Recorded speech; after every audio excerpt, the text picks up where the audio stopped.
嗨，大家好，我是坦平叔。今天是2025年8月3号。这一期咱们聊一聊地方债，聊一聊地方政府过紧日子。8月2号华夏时报它刊登了一篇报道，叫多位领导干部被处分，财政部再通报6起隐性债务问责案例。他是这么说的他说，继今年4月中旬披露6起地方隐性债务问责案例后8月1号财政部再次通报相关典型案例。与此前一次相比，此次披露的6则典型案例涉及隐性债务资金规模更大，特别是厦门和成都两地通过国有企业为城建项目垫资，造成大规模隐形债务新增，分别为684亿元、614亿元，多位市级领导被问责。大家还记得吧？去年搞了一个12万亿化债，咱们节目里面也说了如此化债，那债只能是越化越多为什么越化越多呢？对吧？我们继续看这个华夏时报的报道他说这个财政部监督评价局表示这些典型案例暴露出一些地方和单位的领导干部、政机关存在偏差，纪律观念不严，在贯彻落实党中央、国务院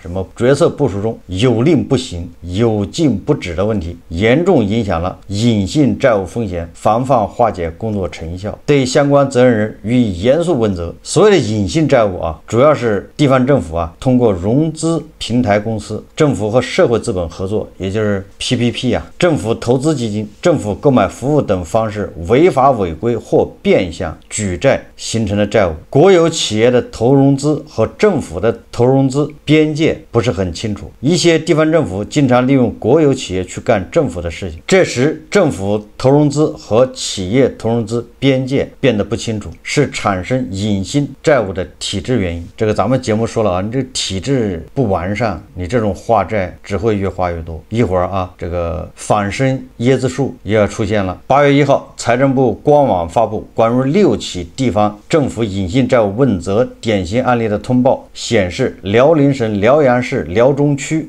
福建省厦门市、山东省德州市临城区、湖北省武汉东湖新技术开发区、重庆武隆区、四川省成都市等6地通过当地国有企业违法违规新增隐性债务，合计规模达1410亿元，多位相关领导干部被问责。按照战狼定律那肯定不是6个地方，对吧？有些地方是不是没查到有的地方更隐蔽他说厦门市通过国有企业垫资实施土地1级开发项目、安置型商品房项目等，新增隐性债务684亿元。2020年7月以来，说按照厦门市政府办公厅相关文件要求，厦门市城市建设发展投资有限公司垫资实施7个城市更新项目的土地1级开发，截至2023年6月底，垫资579亿元，形成新增隐性债务579亿元。2020年11月以来，按照厦门市桐祥高新技术产业基地片区指挥部相关会议要求，厦门火炬桐祥高新城建投资有限公司垫资实施桐祥高新城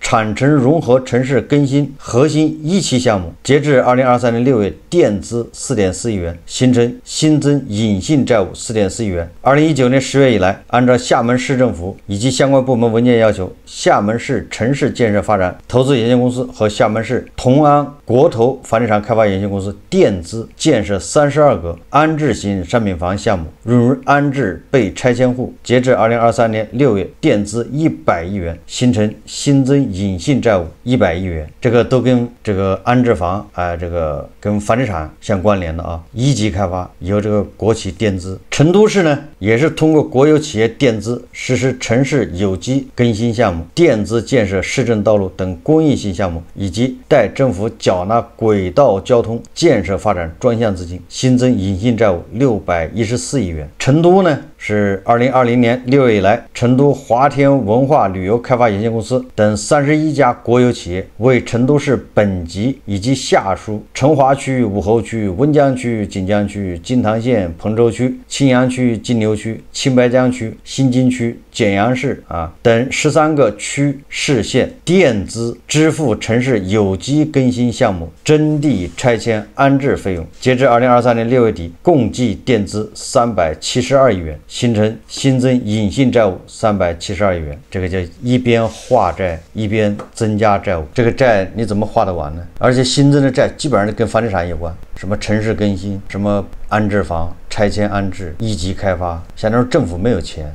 政府就是说，他不能直接举债，这个债务上限啊，对吧？这个财政部啊都有要求进行考核，那他就让国企帮他垫资，这个你有什么办法？国企左口袋到右口袋，这个国企垫资去一级开发，把这个土地啊开发完之后，不就招牌挂吗？再让另外一个国企去把它摘走押给银行，从银行掏出钱出来。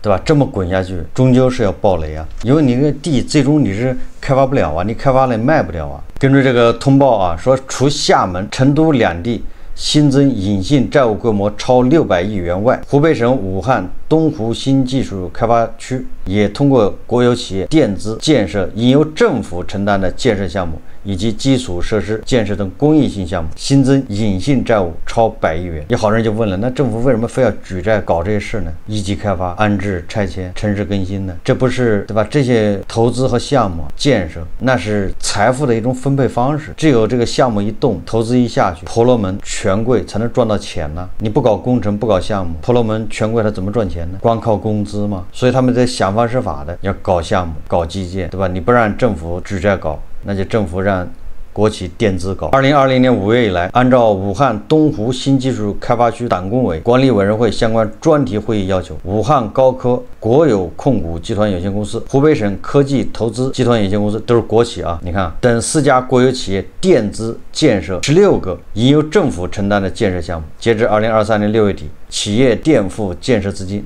83亿元，形成新增隐性债务83亿元。2021年6月，按照武汉东湖新技术开发区管委会相关专题会议要求，光谷科学岛与社会资本方合资成立项目公司，对区域内服务配套项目进行投融资、建设及运营，就是3P 项目，就是 PPP 项目建设期满后回购社会资本方全部股权。截至2023年6月底，项目公司垫付该区域内25个基础设施建设的公益性项目建设资金21亿元，新增隐性债务21亿元。这个辽宁省辽阳市辽中区通过国有企业举债融资实施高标准农田改造提升项目，这个又是一个形象工程啊。前面几个都是跟房地产开发有关系，这辽宁这个跟高标准农田改造有关，新增隐性债务5.2亿元。重庆武隆区通过向国有企业借款用于基础设施建设，新增隐性债务1.6亿元。这个山东德州市临城区通过国有企业举债融资实施高标准农田建设项目，新增隐性债务1.45亿元。这个辽宁和山东啊，都是高标准农田建设项目，这个债一借，这个钱一投下去，高标准农田建设项目，这个钱能赚得回来吗？自2017年以来，中央就不断强化监管，在积极稳妥化解存量隐性债务的同时，三令五申不得新增隐性债务。为何任由地方偷增隐性债务？这是关键问题，对吧？上面既然要求了你化债发30年长期国债，还有50年长期国债，就是为了化解这个隐性债务，把短债变长债，把这个高息贷款变成低息的贷款，像这样来减轻政府负担。结果这边一边化债，你那边一边增加债务，这个债什么时候花得掉呢？那为什么会出现这个情况？说经济学家、新金融专家于峰会对华夏时报记者分析表示他说这主要是因为地方政府在发展经济和提升公共服务水平的压力下，寻求快速见效的方式，而忽视了对财政健康与风险控制。此外，以往对违规行为的处罚力度不够，未能形成有效的震慑作用，也是原因之一。同时，地方财政该体制中的一些深层次矛盾，如财权与事权不匹配等，也导致地方政府不得不寻找各种途径弥补资金缺口。北京社科院副研究员王鹏对记者补充道，尽管中央强调终身问责，但部分地区对已调离或退休干部追责不力，形成法不责众的侥幸心理。同时，债务监测、预警、处置等机制尚未完全闭环，为违规操作留出空间。这些理由都是冠冕堂皇的啊，实际上大家都愿意去搞这些工程项目，都愿意上马举债，对吧？或者隐性债务上马，说来说去就是上上下下要赚钱。通报显示前述典型案例相关领导干部被处分，包括谈话提醒、书面检查、批评教育、责令检查、政务警告、诫勉、政务记大过等。你看看，这最大的就是政务记大过，政务记大过。3年以后啊，对吧？由于他有特殊的立功情节，又对吧？异地升迁，另有重用。记者注意到，厦门和成都两地10任副市长也受到处理，其中有那么党内警告处分，对这个成都市副市长刘某某、刘某某、刘某某3个刘某某等给予批评教育。你说这不就是罚酒3杯吗？对吧？你举债了好几百亿，然后罚酒3杯。财政部监督评价局表示各地方各单位要从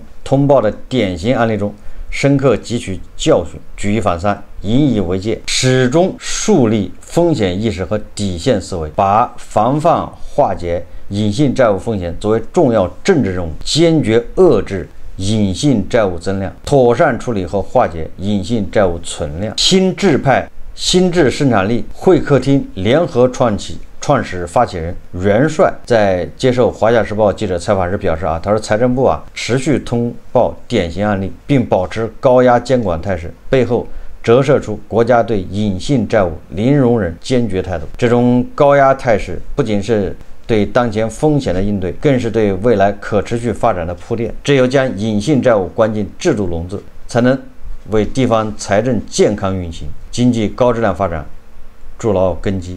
实际上，通过财政部对6起这种隐形债务问题通报说明这个应该是个普遍现象，一边化债一边增加债务。大家还记得前不久的禁酒令吗？政府要过苦日子，为什么要过苦日子呢？没钱，对吧？还要化债。这个极目新闻报道一个奇葩案例什么叫奇葩案例呢？河南山水县他们派干部下乡帮扶，就是帮扶那地方，对吧？这解决问题、脱贫、搞经济，这本来是好事结果这些帮扶人员一下乡就开始大吃大喝，不仅大吃大喝，而且还打白条，欠钱没钱给。这到底是帮扶去还是下乡扫荡去？这个极目新闻报道这是7月24号，读者苏女士向极目新闻记者反映，她的父母原本在河南山水县元老乡开餐馆，4、5年前，县粮食局的工作人员下乡帮扶时，经常在餐馆吃饭。知道这个山水县粮食局安排干部，对吧？下乡帮扶，然后他们就在他父母开的这个饭馆吃饭，打下了68张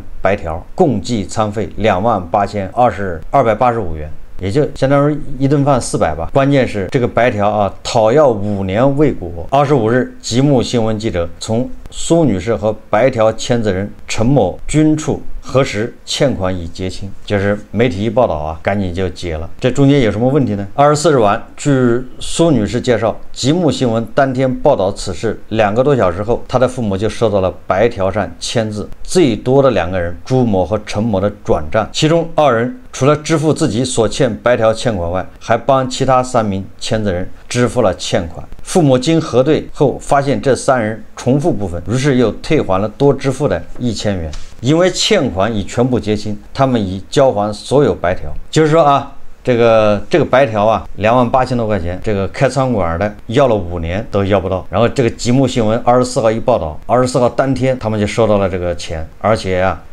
一共是5个人打的欠条，其中2个人把自己的付了，而且把另外3个人也付了。你说说，25日上午9时许，白条签字人之一的陈某在电话中告诉极目新闻记者，因为单位走流程需要时间，为了及时解决问题，他们个人已经垫钱结清了餐费。他同时对此表示了歉意，说因为单位领导变更，他们作为签字的工作人员，有些工作上可能也做得不到位，所以现在先把垫钱把这个餐费结清。感谢记者关心此事，要了5年28000都没要到。媒体一报道，当天就结清，自己垫钱，一顿饭400块，反正他们一共就5个人。你说对吧？这个禁酒令不应该实行吗？这钱就这么吃掉了。他是下乡帮扶他是扶贫去问题来了首先这个下乡帮扶人员他们根据单位根据这个政府的这个规定他们有餐补，对吧？每天多少钱？20或者50，2顿饭。但是这帮人却长期赊账消费，单次消费高达800元。然后呢，他们也违反什么公务卡强制结算，这早就实行这个出去吃饭用公务卡结算。哎，人家绕过这个规定，并且超过这个基层的这个就餐标准，就是实际上就是人均30块钱。你中午吃个盒饭就是30块钱，所以说就超标违规吃喝，这是第一个啊。第二个是还是那个战狼定律吧，这帮人难道就紧着一个饭店吃吗？他欠这个饭店2万8，欠别的饭店呢？这肯定不是一个饭店，多少饭店啊，5年都结不了账，这就是政府的应收账款，对吧？借助媒体才把账给结了。当然了，这个根据媒体报道啊，7月25日，山水县人民政府官网发布公告称，28285元欠款已结清，其他问题待查实后将依规依纪依法处理。所以说啊，这个禁酒令啊是不得不出啊，一方面是确实浪费太严重。一方面是政府没钱，你再不禁，这帮人还要打白条，欠10年。有很多人反对禁酒令啊，说禁酒令一出，餐馆没生意了。你说打白条的生意有什么意义呢？这个再这么吃下去，一定会打白条的，欠着。我们再看看消息啊，很多媒体报道啊，他说，据解放日报消息，最近一位浙江宁波的公务员告诉记者，最近他发现开会时有一个变化，不再需要做 PPT 了。以前的会议方案中大多标注需要制作 PPT， 但现在没有这种要求了。以前拿来制作 PPT 的时间，能腾出手来做其他工作。浙江的基层减负从小小的一块屏幕开始。早几年，每到年底，浙江不少机关单位工作汇报都需要 PPT， 公务员通常要熬夜改排版加动画，时间都花在改格式上。内卷之下 ，PPT 越做越高大上。实际上啊，做 PPT 不难，尤其现在人工智能啊，做 PPT 可以说一键生成。但是问题在哪儿？我们接着往下看啊。他说，有的时间和技术水平不够，工作人员只能把 PPT 外包，费用从每页200到400多不等。特殊情况额外还要付加急费、服务费。一次3分钟的汇报，做 PPT 往往要花费几千元。除了 PPT 以外，文旅、宣传、招商等部门对视频制作要求也很高，动辄要数万元，甚至10万到20万元左右。尤其加上灯光渲染、音频混响、运动追踪等特效，制作成本还会上升。什么意思呢？不光是 PPT 啊，任何政府的一个小小的项目都变成一个揩油，对不对？唐僧肉。 PPT 本身没有错啊， PPT 展示这样把事情说得清楚也没毛病，错不在 PPT， 错在有人利用 PPT 赚钱，对吧？你要求他做 PPT， 那行，我自己不会做，或者我做得不好，咱们就申请经费外包，对吧？做个 PPT 啊，3分钟30页的 PPT 要几万块钱。据统计，2024年当湖街道韩村社区啊，这是浙江的啊，制作 PPT 5个，视频11个，总计费用约27万元。你看看啊，做了5个 PPT， 11个视频，就是宣传视频啊，就要花27万，这你就知道这个钱去哪儿了，大头的钱去哪儿了。维国老师说我们钱在大头那儿，对吧？大头钱去哪儿了呢？不光是这个仿生椰子树啊，还有 PPT 啊，还有视频啊，这都是要钱的。2024年啊，这一个社区什么意思？就相当于一个村吧，合着光做 PPT 和视频就要花27万，就这个啊，比2023年下降了73%。就这个是省钱省下了，省了，最后只花了27万。你想想，那就2023年花多少钱呢？2023年他不是花60万、70万呢？就一个村啊，一年就花的 PPT。做宣传视频上面就要花70万，你能想象吗？他举了个例子啊，他说，比如湖州吴兴区某部门原计划花费20万元制作招商宣传片，一个招商宣传片要花20万，经该区纪委监委介入，你看啊，纪委监委介入要抓人了，改为采用实景拍摄，与数据图表结合的低成本方案，节省资金17万元，也就是最后花3万就把它搞定了。温州市苍南县文旅重镇马站镇借助村社打造网红地标，吸引超过400名网红达人自发开展宣传，减轻村镇文旅负担。关于这个层层转包，对吧？政府的这个项目或者工程，最终是要花多少钱？大家看视频啊，4000万的中标，经过5次层层的转包，最后花费10万块钱完成。这就是贫困县水幕电影转包事件。2018年呢，某贫困县准备拿出4000万完成水幕电影的项目，项目方呢决定拿出1860万来进行影视制作。严某作为中标单位，一下子就犯了愁，他根本就没有影视制作这方面的经验啊。他灵机一动，反手400万外包给了自己的老乡方某，方某呢又以220万呢外包给了另外一家公司。那么这家公司以同样的方式呢，165万呢外包给自己的学弟汪某。汪某呢，他良心一点，拿出了135万外包给自己的学弟李某。这时候啊，李某就找到了一个拍摄导演，说答应给他10万块钱。历经了2个月的时间，导演终于是完成了这个项目，自己还垫了资。结果呢，去结账的时候呢，不给这个导演结。导演啊，一气之下直接实名举报，这才让这个层层转包的项目人尽皆知。还好最后他还是拿回了属于自己的尾款。出事的原因啊，居然是因为这最后的10万块钱都不想给，你说气不气人呐？钱就是这么浪费掉的。这个澎湃新闻报道啊，说浙江一学院被通报花费财政资金制作非必要电子演示文稿，也就是做 PPT 啊。据宁波发布微信公众号7月26日消息，日前，宁波市对2起整治形式主义为基层减负典型问题进行通报，其中宁波职业技术学院因花费财政资金制作非必要电子演示文稿被点名。据报道称，宁波职业技术学院为迎接5A 等级平安校园建设检查，就是迎接一个检查啊，对吧？向那些检查人员做汇报嘛，就是我们学校取了什么成就，风景，对吧？街道，这个里面规划宿舍楼、教学楼，就搞这些东西啊。说通过向第三方购买服务方式，委托设计制作电子演示汇报文稿以及汇报册、自评报告等台账资料。上述电子演示文稿仅为迎接迎检制作，适用场景单一，财政资金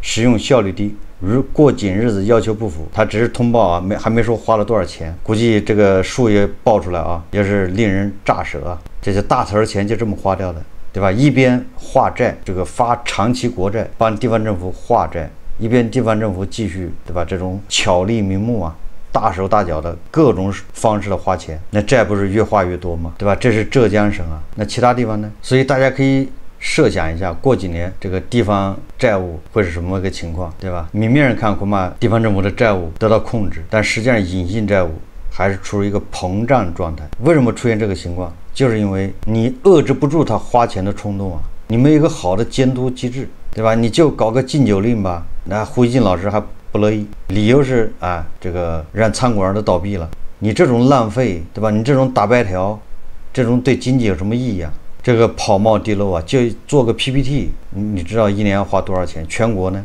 有多少人靠这个吃饭？就做个 PPT 能催生多少婆罗门权贵？好，这期节目啊，我们就聊到这里，感谢大家收看。如果喜欢我的节目，欢迎订阅转发，也可以在下方留言评论，谢谢大家。